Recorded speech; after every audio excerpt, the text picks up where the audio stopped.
That's good. So what got you into fuck, you do so many different things. I don't even know where to start. Yeah. You want to start cooking, music? What brings you the most joy of all the things you do? Making things, dog.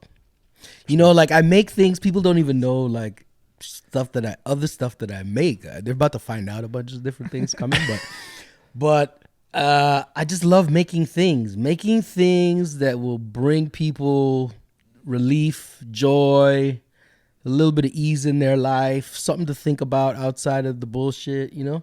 So you're like, would you It's say a you're great like, answer. Yeah, really good answer. Would you say you're like a guy who likes a lot of ideas? You're like a dreamer, and then you want to see those come to fruition? You know, or you're more the hands-on. Someone will tell you something, you want to go do it. Yeah, no. What happens to me a lot, I realize, is a lot of stuff comes to me while I'm dreaming. I realized this over time. Actually, just recently, I kind of realized it because I realized there was a trend. It took me a while. Sorry, but a lot of stuff comes to me when I'm dreaming, and so I look at it like it's a gift, you know. And if you have a gift, because I also realize that a lot of people don't wake up with like full songs in their head, or are woken up in the middle of the night with like full songs or ideas for building like in their head, right? Yeah. So I realized that that's a gift because not everybody has that, you know? And so I feel that if you're given a gift, you have a responsibility to honor the gift by acting on the gifts that are given to you, you know? So I'm just flooded with ideas, man. Like I'm like an idea factory. My managers hate to ask me any questions. They're like, so what do you think about this? I'm like, okay, well, we could do this. You know that meme where like, it's, stop. It's the Zach Galifianakis with all the math equations? Yeah. When he's in The Hangover, when he's trying to like run the numbers and everything. It gets a bit overwhelming. That's you, eh? But I, you know, a lot of people, you know, I grew up in Toronto in an era in my like, because I came to Toronto when I was about 17, right? In that era of Toronto, people were like bubbling. There was no Drakes yet. There was no Raptors. Like none of that stuff existed yet, right? And there was a propensity for people to be like, you talk to them in the street, creative people, you see them in the street or the music, yo, I'm doing this, I'm gonna do this, but nobody actually did anything, right? A lot of people it was just kind of talk, like, yo, talk, you know, because everybody's kind of in this like hype promo mode all the time. You know what I mean? And I just used to look at that and go, well, it's just as easy to do it as to talk about doing it. So when I think of something, I'm just going to do it. I respect that. Yeah, man. You know, one thing I actually have this, like, I really respect that. I've had this like thought that's been like really stuck in my head the last little while. And I guess it's common knowledge, but I don't think it's that common. Yeah. I think a lot of people don't realize, at least like, let me rephrase that. I think one thing that I've realized as I've gotten older is you're not what you think, you're not what you say, you are only what you do. And I think a lot of people don't realize, like, you can have great ideas and you can tell people what you think you are, but at the end of the day, you only are what you do. Like when you start walking in a direction and start doing certain things, that's what you are. Well, I think that's a matter of perception, right? Because I disagree. I think you are what you think. Also, you are what you think. Because your thoughts are connected to universal energy. This is just like physiologically proven, scientifically proven. You read Stephen Hawking, and this is facts, right? So your thoughts are physiologically in physics, time, and space.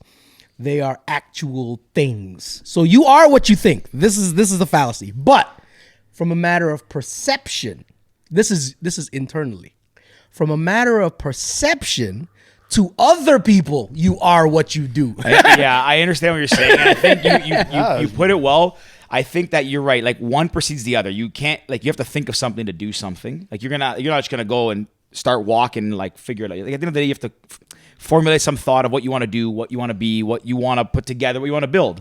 Yeah. But at the end of the day, like those thoughts are great, but it like you said it well, but like, I think I still think it prompts you to get going and get moving. Okay, so but you can think anything because you have all the self-awareness and you think, okay, I'm gonna be a runner. Like I like to run. I haven't run much lately, but I convinced myself that I was a runner because I used to think I wasn't. I was a bigger guy, so I would run, but I didn't consider myself a runner.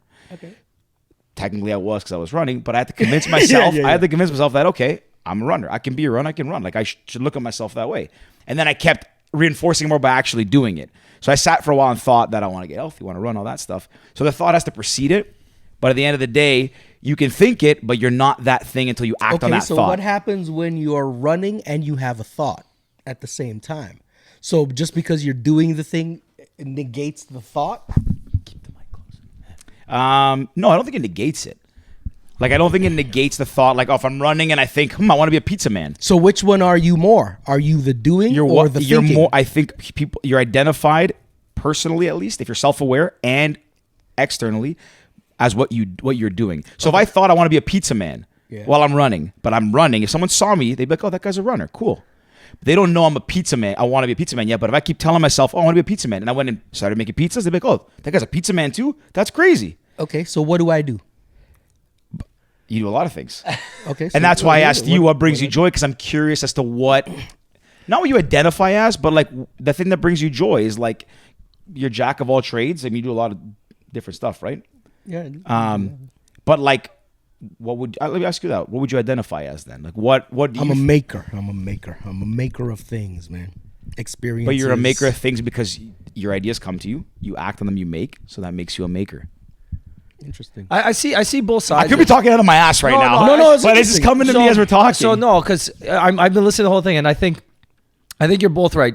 Because George, internally, I believe what you're saying, Roger. The idea is that if you think you are, then you are internally. Yeah. But externally, I agree with George, where it's like, just because I think I'm, the greatest hockey player in the world, if people don't see me, just don't drive a Range Rover, bro. Yeah. Stay away from the Range Rover.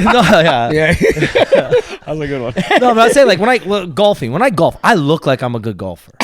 You see but are me, you actual good You golfer? see me, you're like, oh, that guy's probably a good golfer. Or like a soccer player. I look like I'm a good soccer player. Then you see me That's play you soccer. have that European kind of shit, you see me play soccer. You see me play golf. You're like, he's shit. But that's different. That's not what I'm saying. So I know you, and I know you look good on the golf course, and you might look good, but I know, you never said, oh, I want to be a golfer. Like your brother, for instance. Your brother looks equally as good as you on the golf course when he gets to the ball, but I know he puts in the work. I know he tells himself he wants to be a golfer, so he has his simulator. He does his thing now with his TikToks. Like, he loves it. It brings him joy. So he's leaned into being that thing and identifying as that thing. You go golf and a drink. And it's evident once the first ball goes off the tee. Of course. Once the ball leaves the tee, it's evident that you're not a golfer. Like, you golf, but you don't care to be a golfer. Yeah. So I like understand to make a life out of golfing, like a profession. This has gone really like deep in the weeds to start. We never started this kind of like into it. I love this. Well, because that's Welcome the thing, to my right? brain, bro. Well, This is I like love 24/7. that. Yeah. This is what I love. We're going over, and I'm like, hey, I don't even know where the fuck to start. And George, you asked the best question to start, because fuck, this is. Yeah. We're Well, that's the other thing too, right? Races. Like you said, what am I? And that's why the thing it's hard, because as humans, you want to judge people right away. You want to say, oh, you're this or you're that. Like, it's human nature.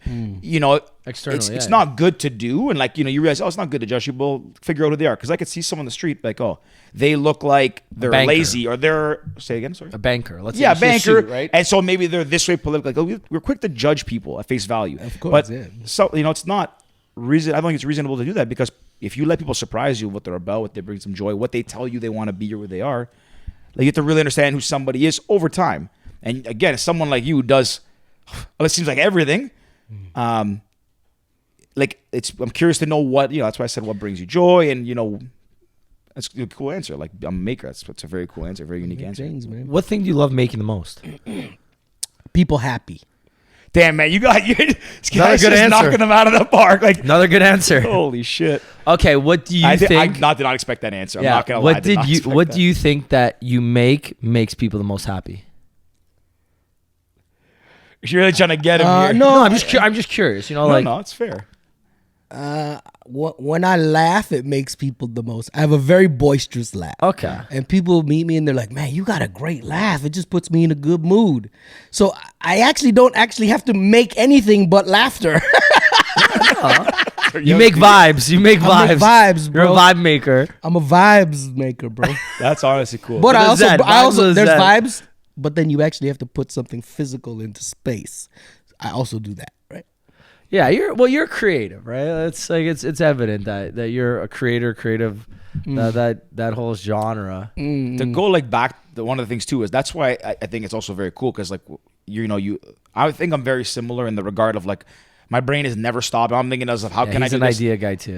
I'll think of anything. Like mostly I'm consumed by like business and the stuff that I do work wise. Since I was a kid. Yeah. But I like discussing ideas. That's why I love ideas. It's intriguing me, but you're also like you're a doer. You're about action, and I think that's the thing, right? A lot of people. This also dawned on me recently. A lot of people like convolute like motion and action, right? You can think you're something and you can go and start doing it, but that's just you're moving along. Like to really be something, you have to have action. You have to have purpose. Be purposeful in what you do to become that or do that brings you joy, right? Well, it's the idea. Sorry to cut you off there. No, it's the idea that when you're on a river, are you going with the river or are you rowing with the river? Right? They're two completely separate things. One, you're just kind of on the lazy river. You're just floating along, and then there's other guys that are like, "Fuck this! I want to get to the end of this river. I want to see that big fucking lake, it's that interesting. Big pond or whatever." Well, interesting too. Another realization I had is that I'm also left and right brain, and I realize not a lot of people are left and right brain. The left's creative, the right's the business side, analytical-ish. So it's like, right? Yeah. I'll talk esoteric ideas, but you put some accounting, you put some accounting spreadsheets, you put some accounting spreadsheets or some logistical problems in front of me. I'm solving logistical problems, but I'm using it. I'm solving those problems from an analytical perspective mixed with the creative angle as well. So the solution may be just obtuse, but it works. Yeah. So all you needed to do is work. You're not taking the straightest path to the end, but you're also not taking this like insane thing. You're kind of in the middle. You're finding a creative solution to get to this thing, but also not wasting too much energy trying to get to that thing. You're like being direct. There's a beauty in like efficiency of motion, right? Like, so Bruce Lee, I did martial arts for a while, right? And I came to really love like Tai Chi and Aikido. Okay. Are you familiar with those two martial arts? By name only, I don't know. So Tai Chi is that really slow moving art and stuff like that, but it's kind of the renaissance of martial arts, and I'll explain what I mean by that. During the Renaissance, the epitome of art and to be the best Renaissance artist. The epitome of the Renaissance was architecture. But to become an architect during the Renaissance, you had to master 3 other arts: painting, mathematics, whatever, right? Yeah, understood. Then you could become an artist. You had to master them. So you had to do whatever, the 10,000 hours in 3 different things, really. And then you could become an architect, right? Then you could study to become an architect. Crazy. That's 5 years. 10,000 hours, they say. It's usually 2,000 hours a year kind of thing, right? Right? So peep this, right? So when I say like... by 3 different disciplines. So it's 15 years. That's very different disciplines. That's crazy. So what I say about the Renaissance of martial arts, meaning like Tai Chi, is like traditionally you would never learn Tai Chi unless you mastered 2 or 3 other martial arts. Really? Right? Yeah. Tai Chi is the master art. It's actually one of the most violent and vicious of all of the martial arts. It's one of the most efficient uses of motion, energy, consuming and repelling energy of all of the martial arts. And it's cloaked in this very ballet-like maneuvers. Yeah. But all of those maneuvers are like, break the arm, break the leg, snap the head. Like all of those motions. Eagle spreads its wings. There's a move called Eagle spreads its wings. That's basically split a person in half with your hands kind of thing, right? Come on. Yeah. I did not know this. Yeah. So it's like really interesting stuff, right? So there's a renaissance around that. So it's like when you're talking about the efficiency of motion, and Aikido is like that. Are you familiar with Aikido? No. It's that one that Steven Seagal does, and he looks like he just turns away and swipes, and then you go flying, right? So the beauty of that is he's transforming energy. So you're coming with a certain amount of force. He's taking that force, adding as minimal force as he needs to repel you. So a transfer of motion, basically. He's just transfer of motion, boom. So it's efficient. Okay. It gets done. He's expelling very little energy. Krav Maga is like that too. That's what the Israeli military does. Oh yeah. Sorry, I actually heard of that one. Yeah, it's the shortest distance from life to death. Do you bring that up? The Israeli military. I've been to Tel Aviv. Like, man. And I've like read some books on that. They are like, for a small country and all that stuff, they are some very deadly people. Yeah, they study the Krav Maga. Yeah. Krav Maga is very dangerous. So does the Russian military, like that, hand-to-hand combat. Okay. Clearly, all you big into martial arts? Like, I studied martial arts for maybe a decade or so. I really started out with I was really fat and I was sick of being fat. Amen. So then I was like, I hate running. I hate all this stuff. I want something that's a little creative, right? And like makes me think and is spiritual as well. There's a big aspect to that. So I started out with Kung Fu. And then Kung Fu, I mean, I'm not in the Renaissance period anymore. So I quickly moved into Tai Chi because I love Tai Chi. And then Tai Chi just turned into meditation mostly. I did that for like 4 hours a day for a decade. Come on. And meditation turned into dreaming. Well, I was turned always into dreaming, ideas. but meditation really crystallized by itself. It just crystallized everything. Then I started just hearing songs in the middle of the night and buildings and just like I just seeing things, you know. When you meditated, would it be like you just sit at certain times of the day, certain lengths, like? Yeah, you know, meditation is a really interesting thing because there's different meditations. There's moving. Tai Chi is a moving meditation. There's very prone meditations. There's some where I do lying on the floor prone, some in a cross-legged, very traditional position. But also I come to realize that same feeling happens. Like when you're meditating at a very high level, you feel like you're out of your body and you're just floating. You feel very light and you feel like you're just floating through space. It's the most incredible feeling I've ever felt in my entire life, right? It's really magical, right? But I also recognize that like if I'm writing lyrics and they just come in, it's the same feeling. So it's like that flow state. It's where you suppress your conscious mind and let the conscious and the universe just kind of take control of you kind of thing, right? Okay. So there's that same flow state. There's that same meditative state. So a lot of people I talk to who are in the creative arts or architects, when they're sitting down drawing a building and they're hyper focused and the things are just happening and flowing without them thinking about it, it's also a meditative state. So meditation is really about any pointed focus activity. So being prone could be a pointed focus activity. Lance Armstrong on the bike, cycling, going up the hill is very pointed activity, and those are moving meditations, right? It's interesting. That's why I wanted to ask too how you do it, because I got into meditation. I'm not good at it it's obviously relatively speaking. It's incredible. I'm not like super. I'm a very ADD type person. I'm never clinically tested, but I'm like 90% sure. I'm ADD, yeah. So I started getting into it early in the pandemic. Started getting into it, sitting down. Started with like the Mind Body app. No, not Mind. The apps, yeah. Headspace. Yeah. Started doing that, and then started doing it without it. Just listening to other people how they do it, whatever. Never really gone to that like real Zen flow state. But the one thing I did start noticing to go when I started wanting to be a runner, that was also in early 2020. Yep. When I would run, I would notice I'd go long distances, and I was also a big guy. If you listen to any podcast, Ricky will tell you on every single one.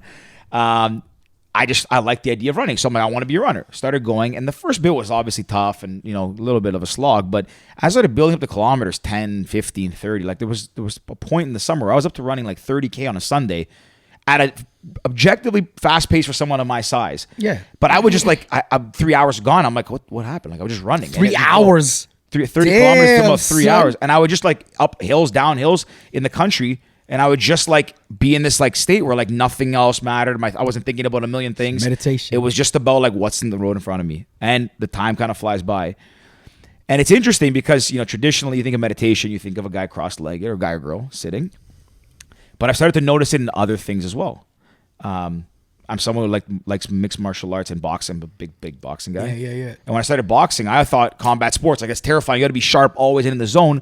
I noticed that you perform better when you're like in the ring or training, when your mind is nothing. You just hear your breath and you're just like focused, and it's very cerebral. Yeah. And it's very interesting to think about it that way, because never would I have thought that it's like you can do it across, what's the word you use? Like multi-disciplines. Yeah, like so focused. moving meditation. So yeah. Tai Chi is like a moving meditation. It's very interesting. Well, like yoga. Yoga can also be a moving yeah. meditation. I think but how you approach the crafts also are really important, right? If you're approaching the crafts with intention, you lose the benefit of the meditation. Sorry, what do you mean by that? The whole point of meditation is to release the mind. So Yeah. I used to train with this monk, right? And he used to say the mind is a drunken monkey dancing on hot coals. Right? Okay. The mind is a drunken monkey dancing on hot coals. Are you going to listen to a drunken monkey dancing on hot coals? No. So why do you listen to the mind? The mind is not the source of the truth, bro. The mind is convoluted, right? There's real truth out in the ether, right?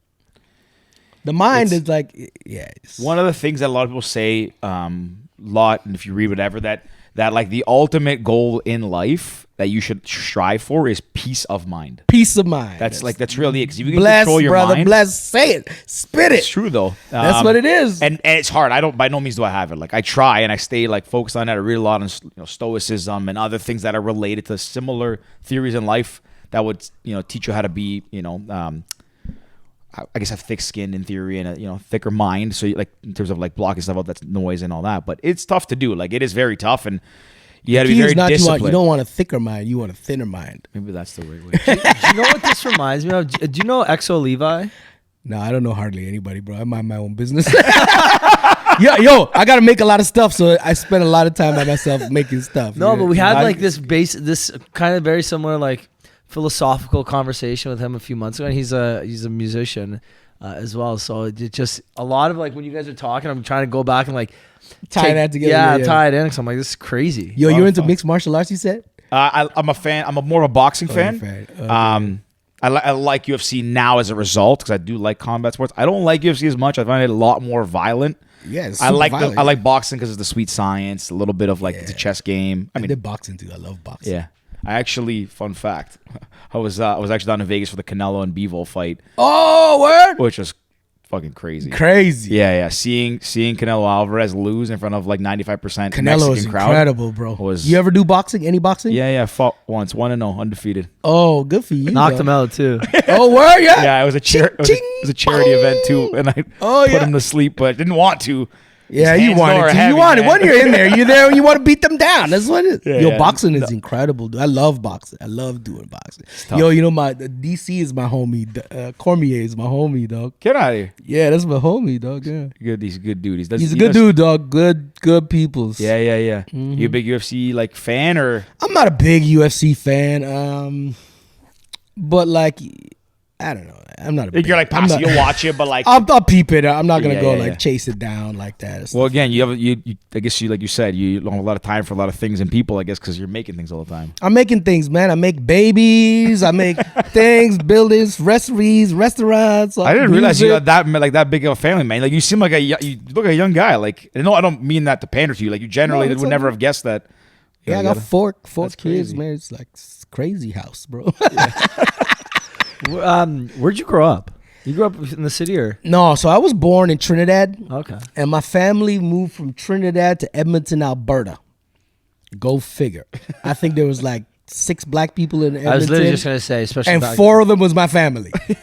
Right? That was your first time ever seeing snow too, probably. Yeah, but as like a 5-year-old, that was amazing. Like snow, you get to put on a snowsuit, you have snowball fights. Like it was amazing actually coming, Yeah.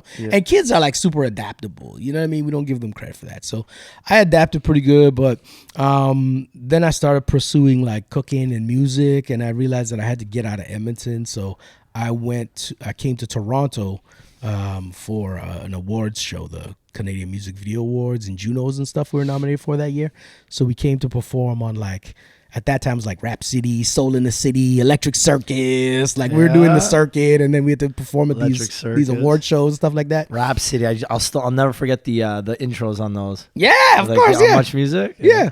So I was coming to do for that, and I just never went back home. I was supposed to stay for 2 weeks. I just never went back home, and then I stayed in Toronto, and I've been in the GTA ever since, man. So just around the corner here, man, I used to live in this grimy ass basement like a block from here for years. Like grime daddy, bro.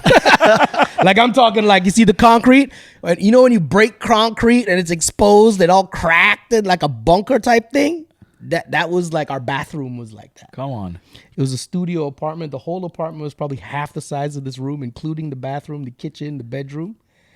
And it's just around the corner. You mentioned that you came here and obviously, or sorry, when you were in Edmonton, cooking all that, and then came here, music and stuff. What when you were living in that place, what were you doing? Were you more focused on the cooking aspect? It was music. I came here for music. That was really taking off. And then we formed this Bass is Bass, and then we made some records and put out these records. And this one summer, man, his records exploded. You know, we were around town playing. Like at that time, it was like up and down Queen Street. We were smashing the Bamboo and like smashing the Cameron House, and then we were smashing Massey Hall, and like you know, wow. So we're playing all over the place, and yeah, and then we did this song called Funkmobile, man. That thing just, you know, one day I was walking down Yonge Street. We're coming from a radio interview down at Ryerson. And we're walking south on Yonge Street towards Eaton Center. And in one block, I heard like 6 cars playing Funkmobile. And it wasn't the radio because it wasn't at the same spot, you know? So I remember walking, I was with Chin and Ivana walking and go, wow, man, I think this song is a hit. That's when it hit me, you know? That was probably like cassette days too, eh? Oh, yeah, that was cassette days. Yeah. And I was like, wow, this thing's a hit. And the next thing you know, we were like on tour with the Bare Naked Ladies at that time. We're really big. And yeah, man, it's crazy. What was your first passion? Was it music? Or was it because you said you cooked in Edmonton too? My first passion. Okay, so you know, like when I was 3 years old, my aunt asked me what I want to be when I grew up. And I said, I want to be a chef, like without blinking, right? And they're like, what do you know about this? 3-year-old says they want to be a chef, eh? Yeah, I made it. Call up your aunt. I did that shit. Look who's laughing now. So that was kind of like my first passion because I was really into eating my food, bro. I would be asking like, yo, what's for dinner? Hey, man. Are we going to have some dumplings? I like dumplings. I was like placing orders, like, you know? And then I realized really quickly around 5, I was like, yo, why am I asking? If I just figure out how to make it, I don't got to ask. So I figured my man out. Followed his dreams at an early age. Again, but yo, efficiency, right? I was like, the shortest trajectory to get what I want is to just do it. Ask mom. Mom makes, I eat. I make, whatever the fuck I want. Yeah. Right? So I just started making it, and I felt like there was a real power in that because food allows you to control a little bit of your environment if you know how to make it, right? You control your world. You control how you nourish your body without even knowing it at that time. But you could control, like, I want a grilled cheese sandwich with tomato and whatever, Vegemite, like, what, right? I was going to make that right now then, you know? So there was a real power in that. I was like, wow, this is kind of cool. And then when I was about in junior high, my brother was break dancer and a DJ, and hip hop was like on the come up, right? So he was collecting mad records and dancing, and I wanted to like get down with them. So I just started listening to all these records, and I started rapping. Then I started writing raps, and then writing raps and songs, and then formed a group, and boom, boom, boom, boom, boom, boom, boom, boom, boom, boom. That's how it went. It's just natural, bro. I had an idea and I did it, and I just kept having ideas and doing it. So then at certain points, it's like the ideas were very culinary focused, and then other points the ideas were very music focused, and then it goes back to being really culinary focused, and then really music focused. So now I live in this world where it's like it's very culinary and music focused, but also like design and art related stuff. I'm gonna be doing a bunch of stuff with the city of Toronto. Y'all wait and see. This is going to be crazy. Can you give us a sneak peek? No sneak peek. I'll come back. Okay. Anytime. I'll come back. You really are someone who just like does what they want to do when they want to do it. Like just. You know what it is though, man? Is like I figure that like who gonna stop me, right? There gonna be a lot of people that want to try and stop me, but bro, I'm really stubborn, dog. I am stubborn. And if you I don't even let anybody tell me that I can't do it because I don't even listen. I don't listen. I just the idea. I'm going, and so when I start to earmark like people who have a shared vision and a mentality, we kind of just form Voltron naturally. And I just tell them like, yo, isn't Voltron the bad guy? Yeah, whatever. But like, I just Optimus Prime. I just tell them like, yo, let's do this, and then they get into it because they're of that same kind of mindset. And I'm just so passionate about ideas, man, and I think it's infectious. And before you know it, there's a team around a thing now. All of a sudden, because I'm so passionate about it, right? Mm-hmm. And people just get sucked into that vortex somehow. I realize, So I figure I can't lie and cheat or try and convince somebody like some idea that I think gonna make money, because I don't really care. I'd rather make things than money, right? Absolutely. Because money will come after you make enough great things, right? Yeah, or if you love what you do and you do it with conviction and believe and then in people come around. The community forms around it, and you keep building around it. Next thing you know, there's 10 communities, like I got a restaurant in the Pearson Airport. There's a whole team around that. I got a team at the city working on stuff. I got my record team. I got my TV teams. I got, just getting people excited, man. Danielle pointed at me there because the first thing you said there was you have your restaurant at Pearson. Yeah. And that's the thing I've been waiting to ask you about. And I just remembered and I heard it. Yeah. So we were having this talk because we travel quite a bit. Okay. Where do you travel a lot to? Everywhere. I've been a lot almost there. Yeah. I've been a lot of countries. But mostly, let's say for argument's sake, let's say Europe and the States. Just recently, but and I will say the last time I've flown, especially like Pearson, it's Terminal 1, I believe, at the end. Like there's a lot of you can tell that they've leveled up the food in there. Yeah. Relative to on the international side or domestic side you're talking mostly the ones I remember most is international. Yeah, they did a lot. Domestic, I usually, because when I fly, like flying through quick, I actually flew domestic to Vancouver recently. I didn't even ran to the airport. But I had a thought, and I always thought about this, and I thought, I wonder why that there's, at least that I can think of, there's no no Michelin star chef, let's say, has went and said, I'm going to put a restaurant in the airport. Because for the most part, like I said, Pearson's raised their game. But for the most part, you go to airports, you're looking for the best thing. You can't really find things in a lot of airports.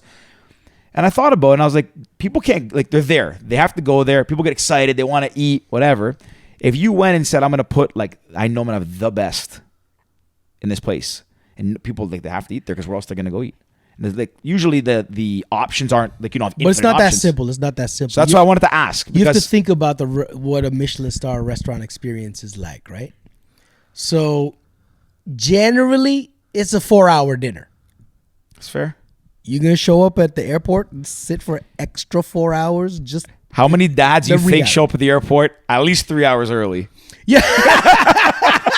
You see those memes of girls recording the dad having the passports. But that's not enough to sustain a business volume that will sustain a restaurant in a thing. Now, if you go to Istanbul, it's a nice airport. Yeah, you've been to the lounge in Istanbul? Oh, with the Turkish Airlines. The Turkish Airlines is amazing.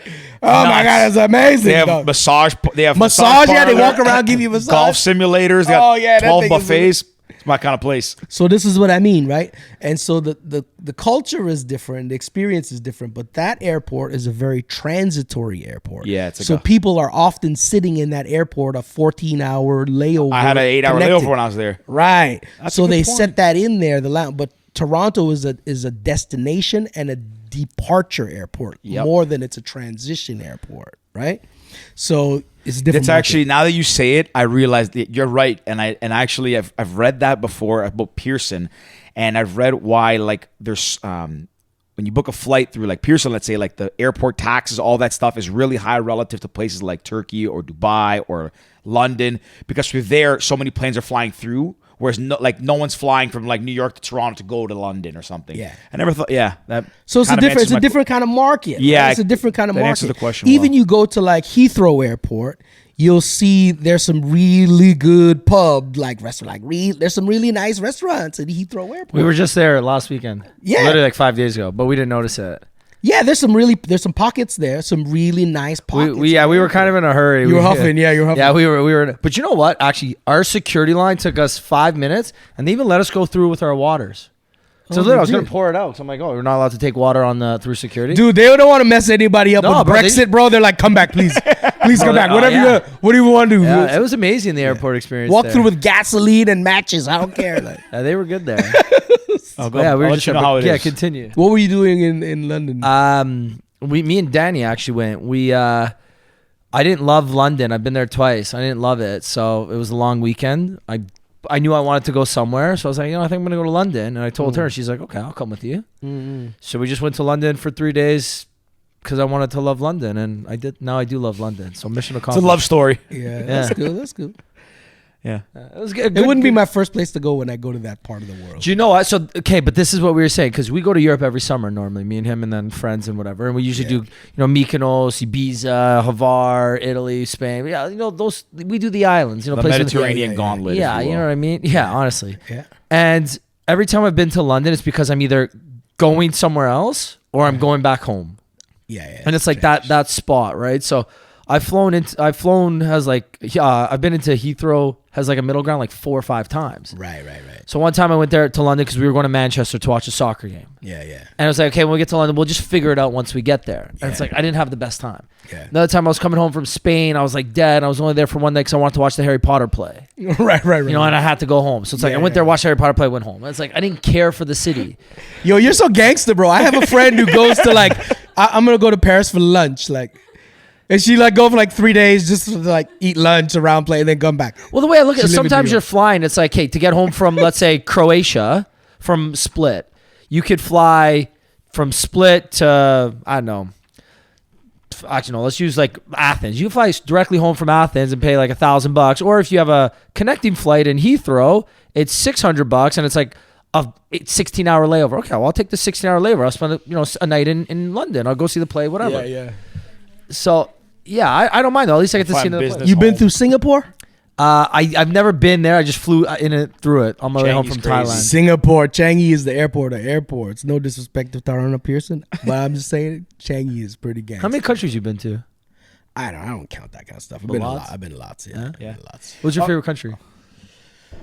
My favorite country? Fuck, a favorite place. I'll tell you a few favorite places. Okay. Cusco in Peru.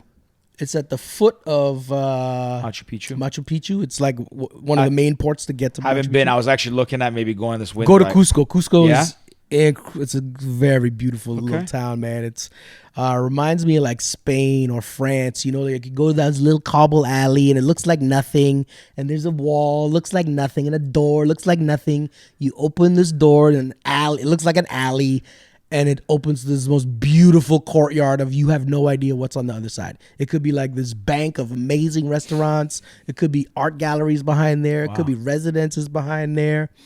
So, and the food is pretty crazy. I ate hamster there for the first time. Pretty crazy. So Peru, Cusco, I really love. I also love New Orleans. Never New been. Orleans, yo, I was gotta just there go to last New month Orleans. too. New Orleans is like one of the most unique places on planet Earth. But And they know it. Do you think Bourbon Street's kind of dirty? New Orleans isn't just Bourbon Street. Yeah, it is dirty. It smells, it's dirty, but it's fly as hell, bro. No, like, it's sick. I had an amazing time, but I was like, it's But so it's not. dirty. It's not the. That's not, to me. The French Quarter is not really. It's the lipstick of New Orleans. The soul of New Orleans is just special, bro. You go, as soon as you land, the accent just hits completely different, right? And then you start to understand how the cultures came together in New Orleans. It's very, very interesting. Well, because it's a French city. It's a French colony. There was a lot of Africans, a lot of Creoles there. People coming from the South from slavery moving and patriating that area. Like, it's just a very complex, very interesting culture there, right? And so, like, you walk down the street of New Orleans, and all of a sudden you'll see like 100 people marching down the street. That's in a wedding with like 16-piece horn section leading the way, and it's just like a Tuesday, and it's not the French Quarter, right? And the people there, they know it's special. When you talk to them about it, you know how many, okay, I've been to a lot of places in America, and a lot of people in America don't leave America. But the most place that I've seen that is New Orleans, because people say, why do I need to leave here? They know it's amazing. They're like, why do I got to leave here? This is the best spot on earth.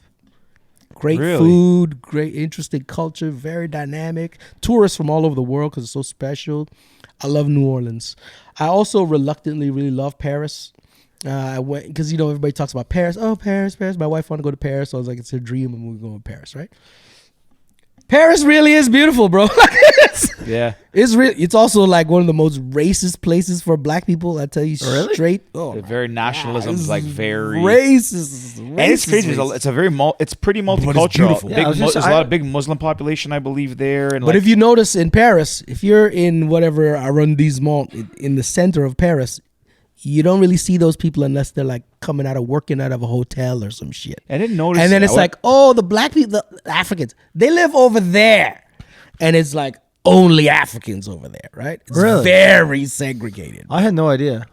Yeah, I but thought like Paris was a very multinational like city. it's very racist. I know there's a lot of I know there's a lot of black people there. It's definitely multinational, multicultural. Can't speak to it too much, but yeah, like George, they're you've very been, no? about. I've been. It was 2017 when I went. I was only for a few days. I actually You got a picture in front of the Eiffel Tower? probably like a selfie or something. I don't know. I'm actually like, that's Paris. I'm considering going back. Look, with my girlfriend in the winter. We're looking at Peru and Paris. Yeah, you guys fucking. Bro, this guy's my dude, man. You know where else don't sleep, man? I really come to appreciate Toronto because of traveling around. Okay. Toronto was a very unique place on earth, dog. As you travel around, you come to understand this. So, you go to New Orleans and there's kind of like a New Orleans vibe. You go to Paris and there's kind of like a Paris vibe, right? You go to Cusco and you're eating like How you spell Peruvian Cusco? Cusco. Okay, exactly how it's. And there's a very specific food and culture and all this stuff there, right? You come to Toronto and it really is a dynamic mix of so many kind of people who actually live together. Right? It's a very unique thing, bro. It's funny you say that because we had an episode maybe a month ago where we not bashed Toronto, but we kind of like we expressed our frustrations with the city, and one of the things was that again it's a bunch of randomness come together, and there's no like one identifying thing about like the city. But that's the identifying thing about the that's what city. you said, It's interesting right? when you put it that way, yeah. That is what is unique about the Is city. that so many different things, so many different like puzzle pieces coming together. It's really a special thing, and it works, and people like get along. There's nowhere else I go in the world. I walk down the street and I hear Portuguese, and then 2 minutes later I hear Chinese, and then 3 minutes later I hear Italian, and then 4 minutes like nowhere else in the world I hear that except in Toronto. It's a very magical thing, though, and Well, the food for that is like stupid. I was just gonna say that it's interesting because the food scene, I always had this thing, and I don't mean this disrespectfully. I mean this honestly. Like I just always thought, I'm like, it's Toronto. People always say like from here say it's got great food. And as someone who's traveled and you see, sure, Michelin star, we didn't have it for a while, and I get it, that's different. But like you'd go to these places and you find holes in the wall. Japan, went at the call through a little nook, had the best ramen of my life. Like, And it's had incredible. sushi for nothing, and then go to Singapore and you're having Michelin star noodles for $1. Like in Thailand, you have all these things. Like the food in different places, people like they don't have to open a nice big restaurant. They'll find a way to make the food to give to you if they believe in it. Yeah. Toronto, I felt never had that. I felt that somebody would open a bougie steak, like a steakhouse or some kind of seafood, whatever. Yeah. And it felt like it wasn't about most of the food, more about the capitalist type culture, whatever. Yeah. But Toronto's not romantic. Like it's a good way to put it. It's not romantic, but it has the elements that are amazing. But as I've come around on it, like I've started to explore more the city. You see new restaurants pop up. You see Toronto Life post about this or this article, and even more chefs getting famous from the city and so forth. You see someone like Dave Portnoy, who self-proclaimed pizza man, is saying the pizza here is on par with New York City, which to me blew my mind when he was rating them at the same level. In New York City, bro. So I'm starting to, I have a big love-hate relationship with Toronto in terms of like some of the points Ricky made.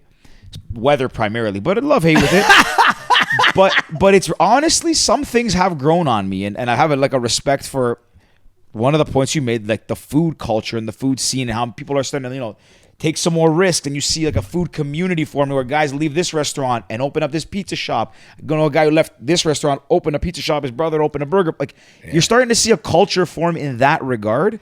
And I'm on the outside seeing it a little bit, so I'm sure you can probably speak to it more. But that's starting to impress me a little bit about the city. It's special, dog. It's really a unique thing in the world. Toronto's a unique thing in the world. I also love Tokyo. Tokyo's incredible. It's crazy city. Tokyo's sick. Yeah, we one of my favorite cities. One of my favorite cities. I was traveling a year. I took a year abroad and hit a lot of countries. And I was in Tokyo for my 25th birthday.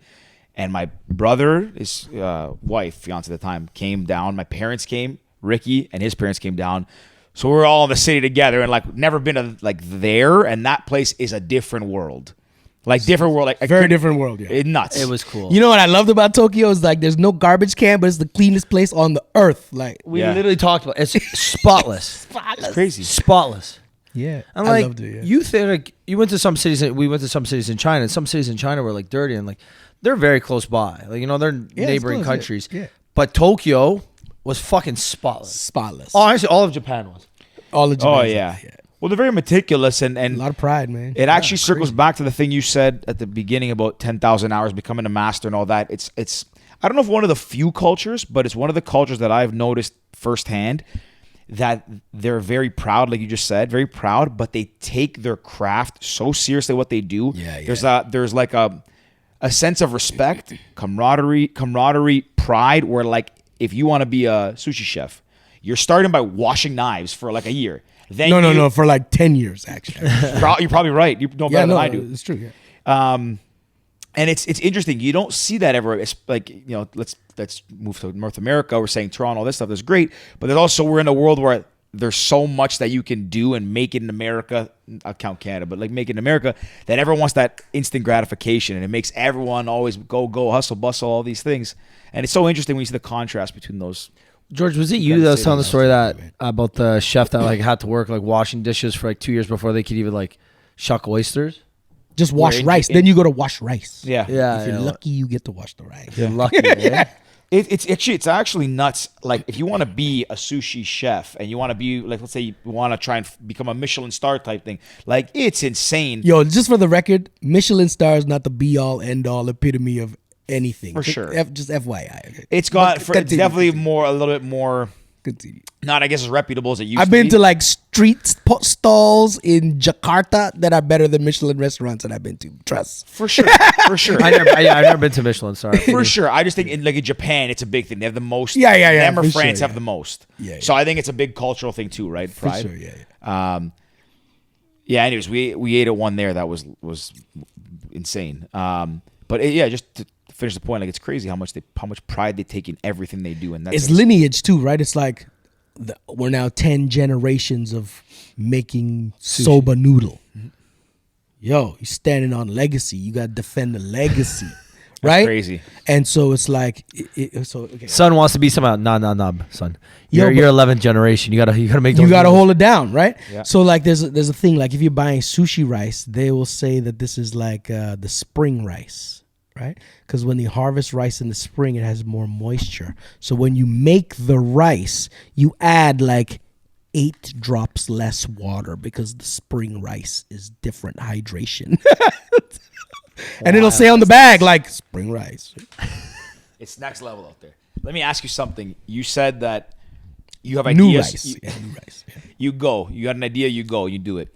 What if you were born in Japan and the lineage and you had to carry on the thing you had to do? Would you, if it'd been the same in everything you know now, would you say, yes, I'll do this thing? Or would you say, fuck that, I'm doing this idea that I have? Well, interesting, I think there's a value to like spiritually to there's ancestors among us, right? Everybody has ancestors among us. Your grandparents are still around you, your great-great-grand, they're still around you and all this stuff. So it's interesting you say that because although I do what's seemingly all these different things, I'm also now the 3rd generation food and beverage person in my family. And my niece is now the 4th generation. She's studying in culinary school, right? That's cool. So it's an interesting kind of dichotomy, like that blend of honoring the lineage, but still like carving your own path, That's what I'm on, Okay. I want to ask, what's the best meal you've ever had? Man, I like good meals, bro. Okay, what's one that comes to mind? One of the best meals I had in my life. Wow, that's a really tricky question, bro.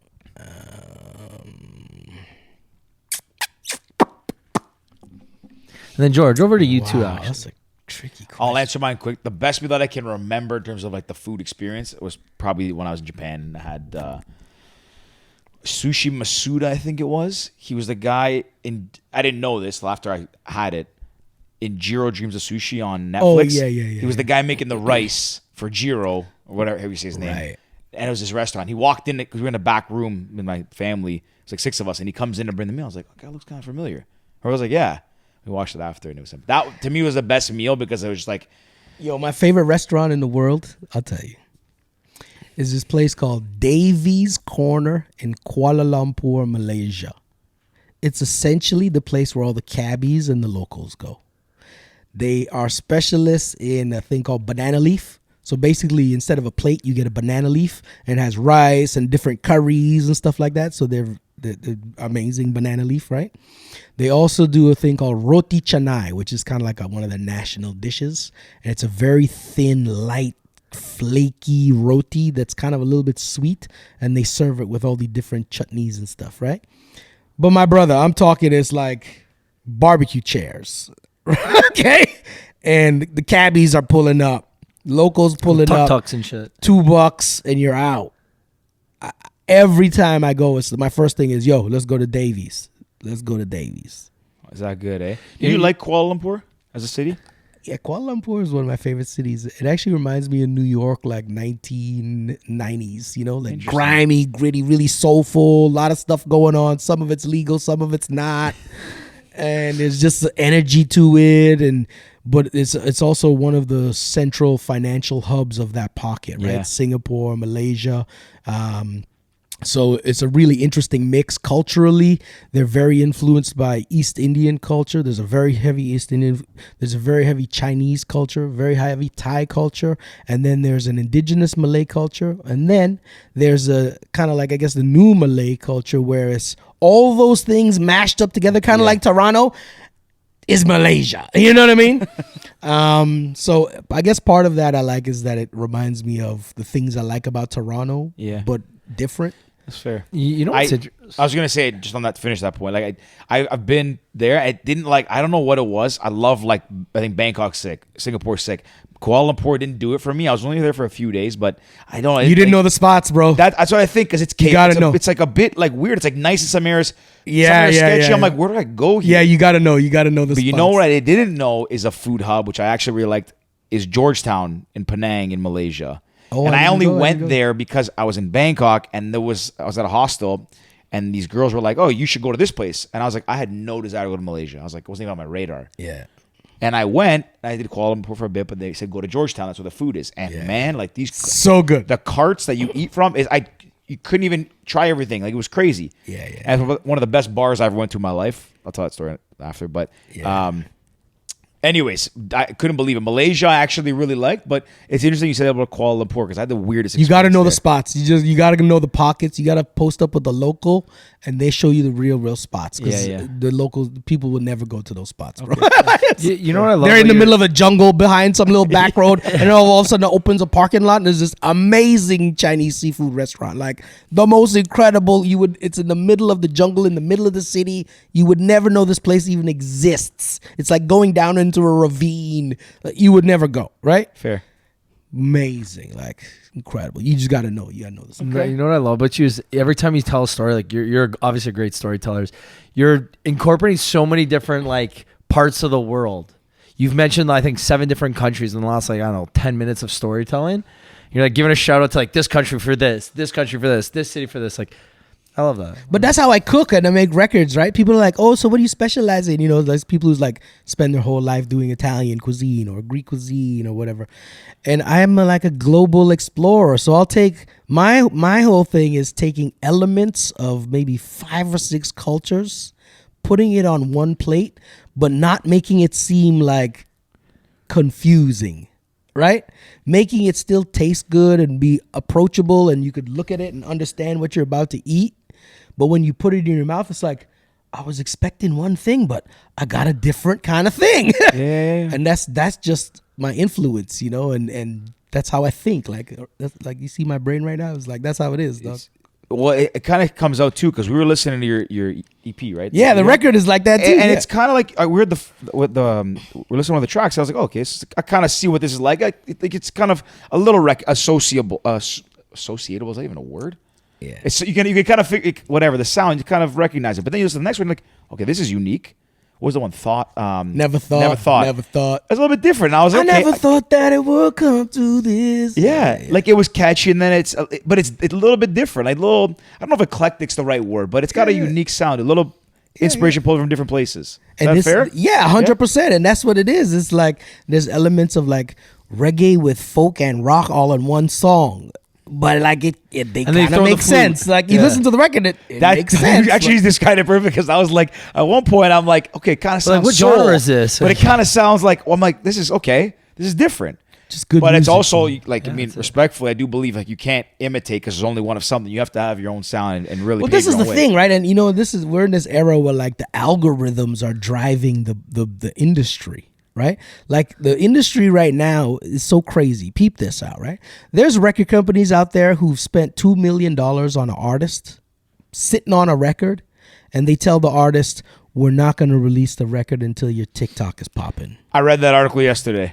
No, this is not an article. This is like me understanding how the business works. Okay. But I guess there's an article about it, right? I got a newsletter, this thing, and maybe it was yesterday, and there was a famous singer, I forget her name. Yeah. That said something like that. And if you don't play that game, you're kind of outside of the algorithm, right? You're not easily slottable in like, oh, I'll add you to this playlist and suggest this playlist, right? Yeah. But that's not why I get into records, B. That's not why I make records. I make records because I love to make records. I hear these things in my head. I want to make them. And there's only one of one. There's only one of one. So it's actually ridiculous to think if you made a record and I made a record that we could make a record that's even remotely similar because our life experiences are vastly different. Yeah. And so previous incarnations in the music industry, you would see that. You know, there's like rock and roll, but Ozzy Osbourne was nothing like Led Zeppelin. Led Zeppelin was nothing like Queen, right? But they were in that same era.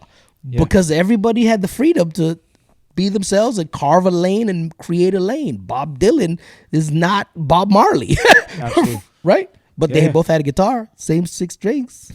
It's a good point, though. Like you have to be very unique in what you do, and you can't like. But you don't have to. I mean, if you want to play the game to win financially, if you play the algorithm game and sit in the lanes, you could.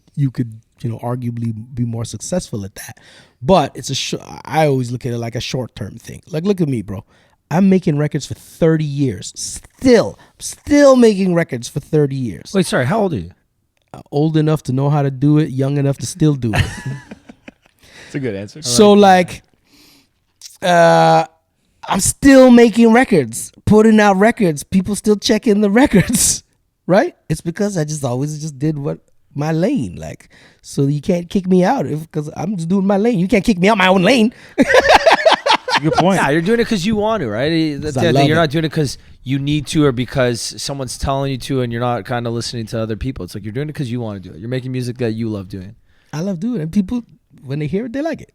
Yeah. Generally, so it's cool. You know? And if they don't, who gives a fuck? You don't care. You're making music that you like, that I like. Exactly.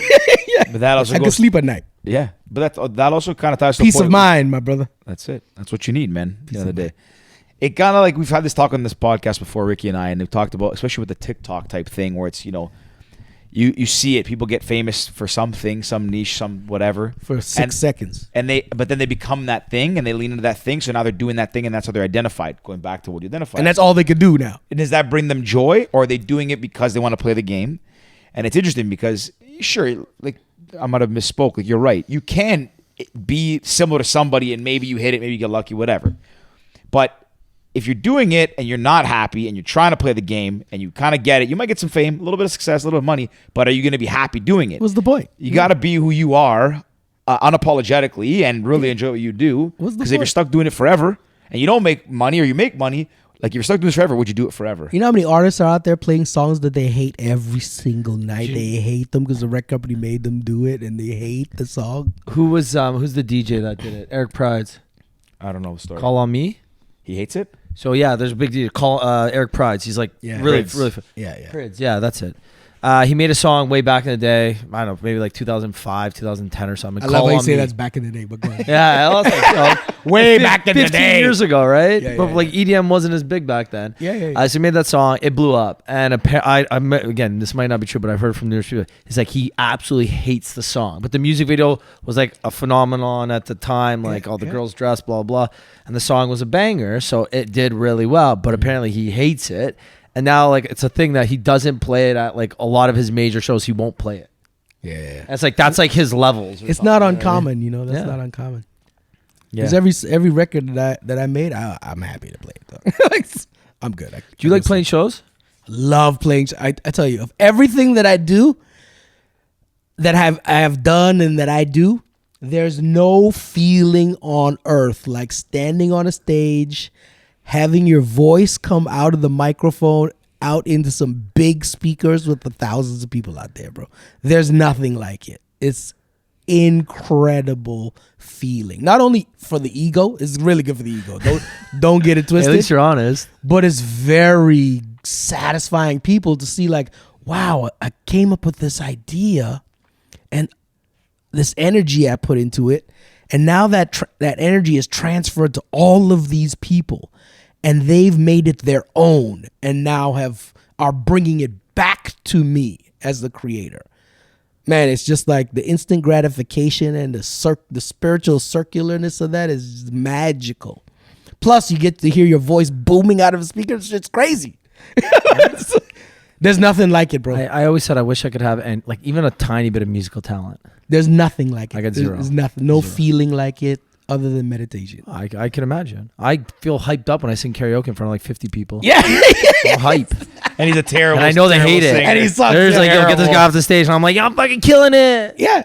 It's an amazing. Yo, but imagine like doing Thousands that in or front. something. Yeah, Yo, one of the biggest crowds I've ever played for, we did this event. And it started at like Queen's Park. You know where you go up University and it splits by the university there? The stage was there, looking south towards the water, all the way down University to Queen. So you know that's a good distance, right? Probably a kilometer. I remember standing on that stage at that corner at the top of University there, and as far as you could see was just people all the way down University, past Queen, like down King. It starts to turn the corner, just people. As I stood on that stage, going, "Wow, this is crazy! What a life! This is like." It's amazing. I'll never forget. I could picture. If I could draw, I suck at drawing. That's one thing I suck at. If I could draw, dog. Can't draw. There we go. If I could draw, I could draw that out. It's a incredible. What event was thing. that? I can't remember what that was. This is like 95 or something like this. Oh my god, Real back in the day. That's real back in the day. That's 5. 5 years old. 95, Yeah, good old crazy, days. though. Went to Greece in 95. It was a good time. Yeah, Danielle was born. Oh, were ya? Yeah. It's amazing. Or like we did this show with like another really amazing show I remember is we opened for the Marley Family, Busta Rhymes, Tribe Called Quest, the Fugees, TLC, all on one show, right? Man, that was a crazy show too, man. That was a Canada's Wonderland. That place was bouncing. Oh my God. Tribe Called Quest came out and squashed the place. Like, woo. Those guys are legends, eh? Yeah, that was an amazing show, man. Yeah. This is a little bit of a random question, but what's at the top of your bucket list? Like, do you even have any like bucket list ideas? I feel like because you just go out and do. That. I just go do whatever happens the next day. What's one thing that you haven't done that you want to do? I want to be a voice in an animated cartoon. I feel like you could do that. Oh man, I would squash that, bro. Yeah, you got the squat. Oh my God, I would squash that. You crazy? That's one thing I would love to. Anybody out there who has the power to make me be a character of an animated cartoon, call my manager. That's it. I feel like you could. Oh Maybe man, I would love to do that. Like that's one thing I would love to do. That I've yet to do. You got a show coming up. Is up? Yeah, I'm on this show, Fire Masters, right now. It's on Sundays on Food Network. I should know the time, but I forgot. 7, 9. I know. Just turn on Food Network like before the sun goes down. And you're Okay, good. so approximately You'll 7 catch to Fire 9. Masters. The publicity department gonna hate me. Yeah. Yeah, Fire Masters, really cool show, man. 7 p.m. 7 p.m. Thank you. That's girl. why we have Danielle. That's what's up, Danielle. You whoop whoop. Holding me down. You just saved my career. So like, yeah, that show's a lot of fun, man. It's Yeah. like cooking outside, and what the twist with that show is, after like so the competitors battle each other, but the final battle is they battle one of the judges, and as the judges, you don't know. It's like, am I gonna be the one today? Right. So it's crazy, and it's all live fire outdoors, live fire. There's no ovens. It's all barbecues and actual like fires and grills. You got to winch down. Come on.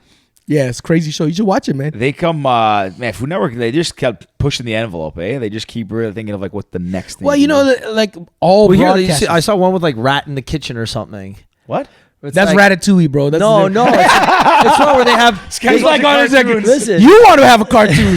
No, they have. Stay on my so lane, it's bro. like a cooking show, but they have a fake chef in the show, and they need to find out who the fake chef is, and then like, They had like a figurative rat. Yeah, figurative Or a rat. literal rat. Yeah, Thought they released a rat What's in it the called? kitchen. Rat in the kitchen. it's called Rat in the Kitchen. I told. That released in 2022. So it just Yeah, I was just watching. I'm Get like, the hell what out. the fuck? Wow, There's that's like crazy. they plant a normal person in a cooking show with like real wannabe chefs. Yeah, yeah. And you have to be able to find out who the person is. So Oh, you have to that's like fun. guess who the fucking rat in the kitchen is, right? That's what they call Yo, but all broadcasters right now, in every type of TV, they're battling like TikTok.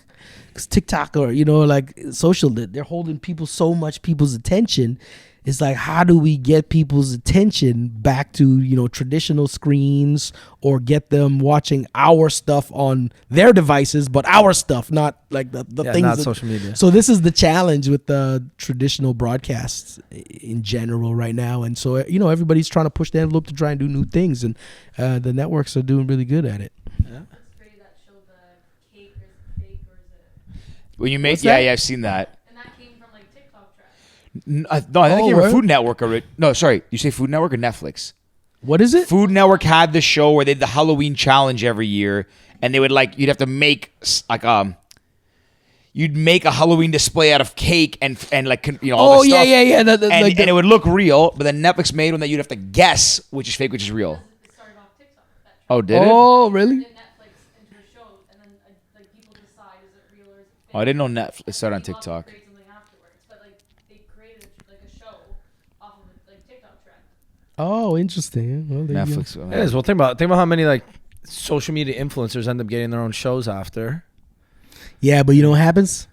A lot of them don't have shows for very long. Like 1 or 2 seasons, right? Like, They got like 1 or 2 seasons, and you know what they all do though? They all podcast.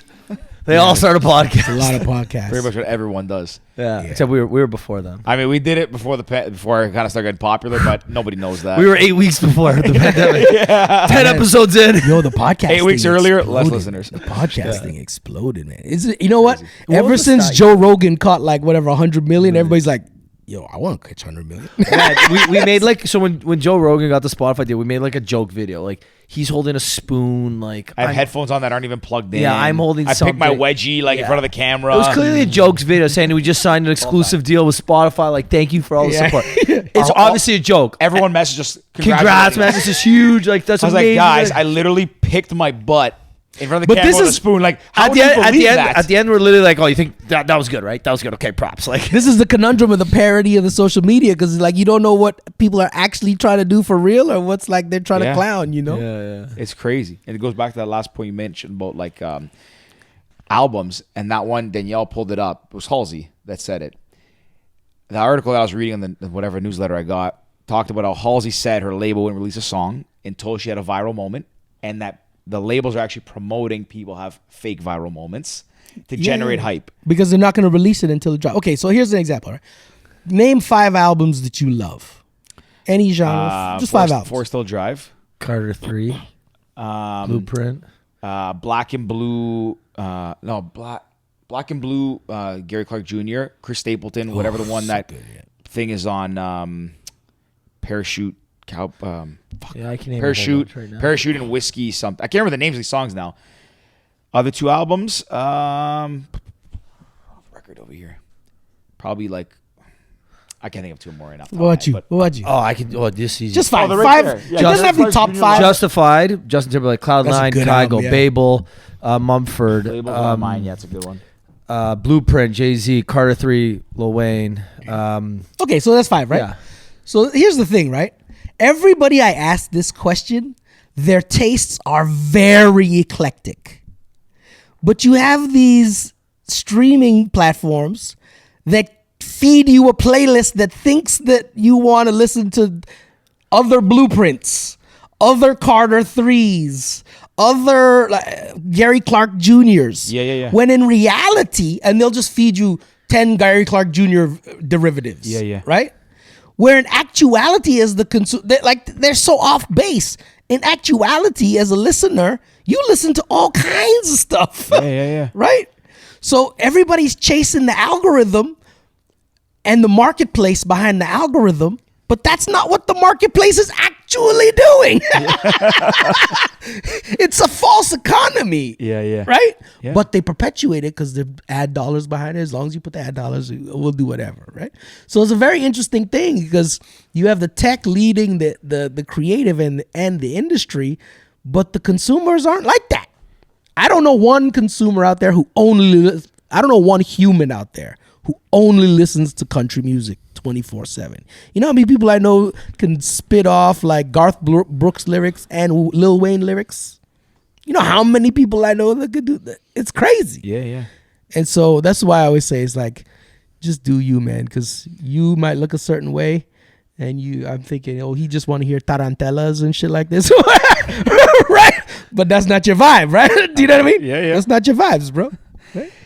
It's true though, and the one of the things that kind of brings it full circle. We're talking about, from the beginning, withholding judgment when you meet someone and let them kind of figure out who they are. And it's funny because that point means that the algorithms are trying to typecast you and feed you something. But on top of that, one of the other things we're talking about having a unique sound and perspective and having a different sound. No one will know. Like, people don't know necessarily what they like. People know what they like, but that you only know the things you like that exist that you've experienced. You can't know the things you like that you have not experienced yet. And if the algorithm's feeding you stuff that you like that is similar to what you like, you're not being open to new things, creating this, like, in theory, an echo chamber. Mm-hmm. I didn't know I liked what's their names? Greta Van Fleet. Mm-hmm. And Greta Van Fleet, apparently, I didn't know this, they get some criticism for sounding kind of like Led Zeppelin. I never knew I liked Led Zeppelin. But I saw them once, I'm like, that's cool. Yeah. So I listened to them. I found them on SNL. And then you heard Lil Wayne sample Lil Zeppelin, and you're like, oh, snap, that's crazy. Now you're on that shit, But right? like, that stuff would have never came into my algorithm. It wasn't like Netflix or Spotify. I was like, would've here, never listen to came. this. Like, put on... I've talked about this before. I think Saturday Night Live does a very good job of curating their, like, music appearances on the show. Yeah, really good, yeah. And everyone I've heard is incredible. But they pull different genres. They're trying to find what would fit with the theme and the song. And Because that's not. how people are, And bro. they curate it, right? Like, I can People are see dynamic. Lil Wayne on Saturday Night Live. The next week I'll see Dua Lipa. The next week I see Greta Van Fleet. My Then girl. I see some... It's eclectic, and that's what you need. You need to be exposed to these eclectic experiences. I don't even know if it's eclectic. That's just how people are. Fair. Do you know what I mean? You get up in the morning, you're like, you know what? I'm just going to put on sweats today. Fuck it. Another day, you're like, yo, I feel like dressing up. You know, I'm going to try and catch a partner out there today. You know what I mean? So you like a little flossy, and you go out and you like shave your shit up. You know, maybe you brush your teeth that day.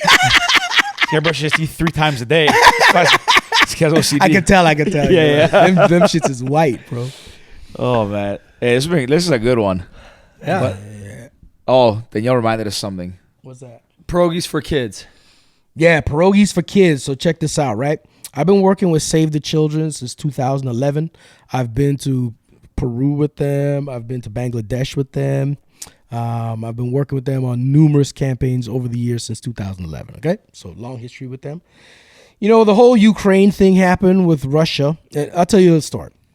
When we moved to Alberta when I was 5, my parents needed to understand like the culture that we kind of just dropped into, right?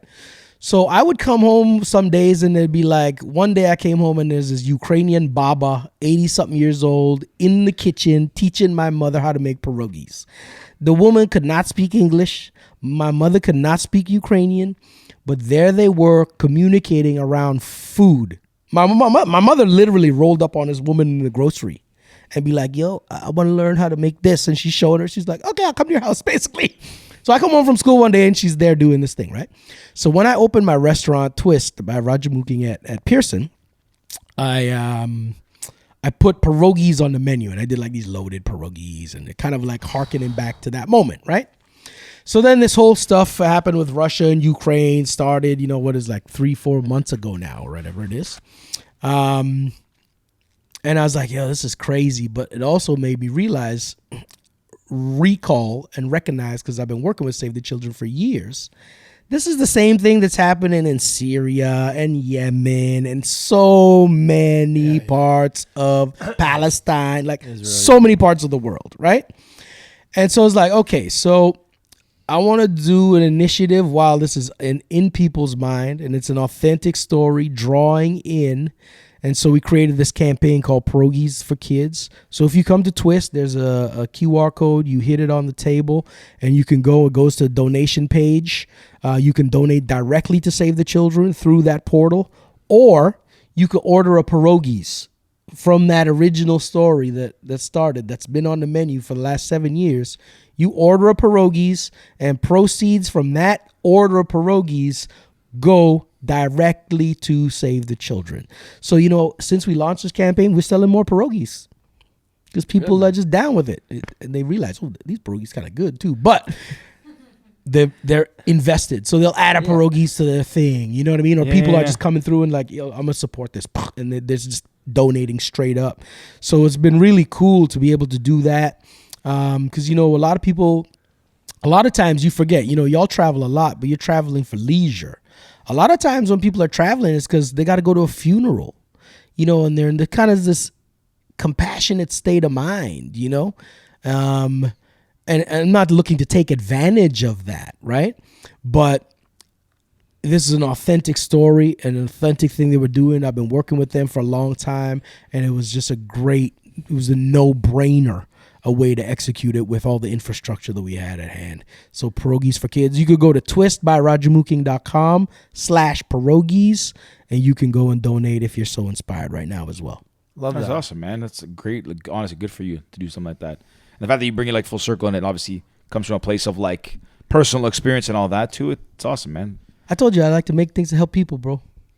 That's my life. Bro, you're a maker. You're amazing. a creator. I'm a maker. Where, and I got to ask this, where exactly is Twist in relation if you're to flying Terminal 1 domestically, okay, there's like 2 moving sidewalks. As you come off those moving sidewalks, it's on the left, directly on the left. You can't miss it. Next time you're at Pearson, go buy some pierogies. Go buy some pierogies. Yeah, my word, we'll be there next time we're there. Yeah. Fly domestic. I don't know enough. I'll probably fly domestic again pretty soon. I've been trying from work lately. I don't domestic. fly domestic very much. Oh, sorry. Well, Alberta, no? Banff. Banff. Yeah, maybe We'll Banff. Oh, you going to Banff? What are you going to Banff for? Potentially. What are you going there Never for? been to Banff. Yo, Banff is beautiful. Oh, sorry. I went once as like a kid. So Banff is one of the I used to live in Edmonton, so we had some family visit us in Edmonton like in the 80s, right? And we took my uncle to Banff. We stopped at this one point. It's the most beautiful scene. The guy just started crying. He goes, I've never seen something so beautiful in my life, man. Yeah, it's incredible. Like Banff, Jasper, the Rocky Mountains is incredible. We got to get out there. Ski trip this year. You got to go, bro. We were supposed to go last year with the podcast, actually. We were going to film a couple episodes out in. Oh, yeah. But COVID. Yeah, COVID. So go Jasper, go Banff. It's incredible. We're going to do it next year. When we go, we're going to call you for food recommendations because you clearly have a spot somewhere. There's not a lot of great spots out there, man. Not that I've had, Okay, fair enough. Yo, if you bring me along, I'll cook up some shit for you. that might be possible. Maybe that's it. Maybe that's and then you'll be like, yo, this is the spot. Room 506. I'll have hot plates in there and shit like the Marleys. The Marleys do that, right? They tour with a chef. And so the chef like has hot plates and they're in the hotel with hot plates making like oxtail and curry goat and then like all this.